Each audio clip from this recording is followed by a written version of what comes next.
Hello hi ಎಲ್ಲರಿಗೂ ನಮಸ್ತೆ. Welcome to my channel ಗೃಹಲಕ್ಷ್ಮಿಗೆ. ಸ್ನೇಹಿತರೆ, ಇವತ್ತು ತುಂಬ ಸ್ಪೈಸಿಯಾಗಿರುವಂತಹ ಚಟ್ನಿ, ತುಂಬ ಬೇಗ ಆಗುವಂತಹ ಚಟ್ನಿ ತೋರಿಸ್ತಾ ಇದ್ದೀನಿ.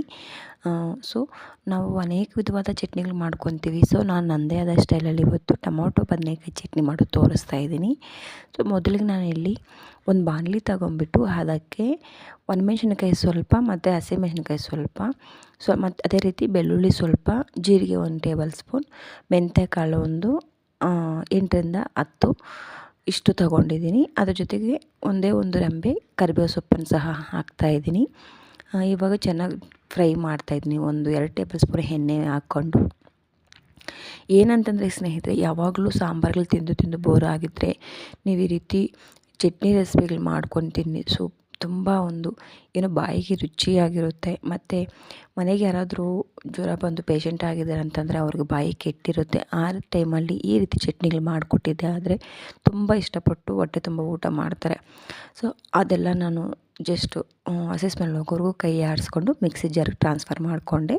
ಆದಮೇಲೆ ಸಣ್ಣ ಹಚ್ಚಿಟ್ಕೊಂಡಿರುವಂತಹ ಒಂದು 3 ಬದನೆಕಾಯಿನ ಅದೇ ಪ್ಯಾನ್ಗೆ ಹಾಕ್ಬಿಟ್ಟು ಈ ರೀತಿ ಸ್ಟೌವ್ನ ಮೀಡಿಯಮ್ ಫ್ಲೇಮಲ್ಲಿ ಇಟ್ಬಿಟ್ಟು ಒಂದು 2 ಟೇಬಲ್ ಸ್ಪೂನ್ ಎಣ್ಣೆಯಲ್ಲೇ ಈ ರೀತಿ ಚೆನ್ನಾಗಿ ಮೆತ್ತಗಾಗೋ ಥರ ನಾವು ಫ್ರೈ ಮಾಡ್ಕೋಬೇಕು.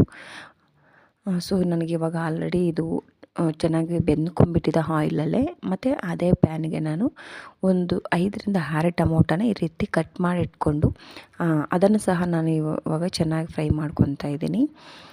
ನಾವು ಈ ರೀತಿ ಕ್ಯಾಪ್ ಮುಚ್ಕೊಳ್ಳೋದ್ರಿಂದ ಬೇಗ ಫ್ರೈ ಆಗುತ್ತೆ ಅಂತಂದ್ಬಿಟ್ಟು ನಾನು ಈ ರೀತಿ ಕ್ಯಾಪ್ ಮುಚ್ಕೊಂಡು ನಾನು ಸೊ ಟೊಮೊಟೊ ಆಗಿರ್ಬೋದು, ಬದನೆಕಾಯಿ ಆಗಿರ್ಬೋದು ಫ್ರೈ ಮಾಡ್ಕೊತಾ ಇದ್ದೀನಿ ಸ್ನೇಹಿತರೆ.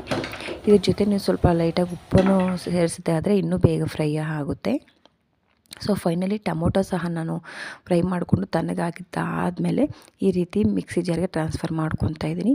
ಮೊದಲಿಗೆ ನಾನು ಬೆಳ್ಳುಳ್ಳಿ ಮತ್ತು ಕರಿಬೇವು ಸೊಪ್ಪು, ಜೀರಿಗೆ ಎಲ್ಲ ಟೊಮೊಟೊ ಎಲ್ಲ ಹಾಕಿ ಟೊಮೊಟೊನ ಇಷ್ಟನ್ನು ನುಣ್ಣಗೆ ಪೇಸ್ಟ್ ಮಾಡ್ಕೊಂಡಿದ್ದೆ. ಅದಾದಮೇಲೆ ಫೈನಲಿ ಬದನೆಕಾಯಿನ ಹಾಕಿ ಜಸ್ಟ್ ಒಂದು ರೌಂಡು ಆ ರೀತಿ ತಿರುಗಿಸಿದ್ರೆ ಸಾಕು. ಬದನೆಕಾಯಿ ತುಂಬ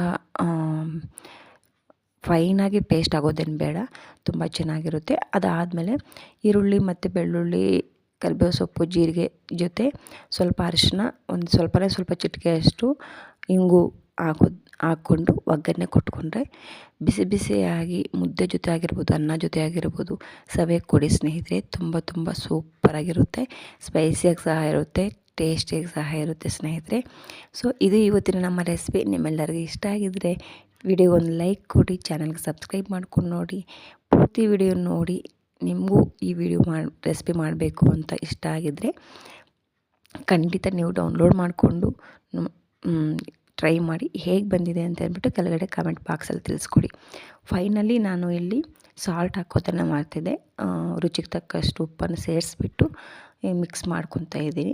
ನೀವು ಇದನ್ನು ಬೇಕಂದ್ರೆ ಸ್ಟೋರ್ ಮಾಡ್ಕೋಬೇಕಂತಂದರೆ ಇನ್ನು ಸ್ವಲ್ಪ ಹುಣಸೆಹಣ್ಣು ಇದಕ್ಕೆ ಆ್ಯಡ್ ಮಾಡಿಕೊಂಡು ಫ್ರಿಜ್ಜಲ್ಲಿ ಇಟ್ಕೊಂಡು ನೀವು ಸ್ಟೋರ್ ಮಾಡಿಕೊಂಡು ತಿನ್ಬೋದು ಸ್ನೇಹಿತರೆ. ಸೊ ಈಗ ಉಪ್ಪು ಖಾರ ಎಲ್ಲ ಸರಿಯಾಗಿದೆ ಅಂತ ಟೇಸ್ಟ್ ಮಾಡಿ ಸವಿಯಕ್ಕೆ ಕೊಡಿ ಸ್ನೇಹಿತರೆ. Thank you for watching.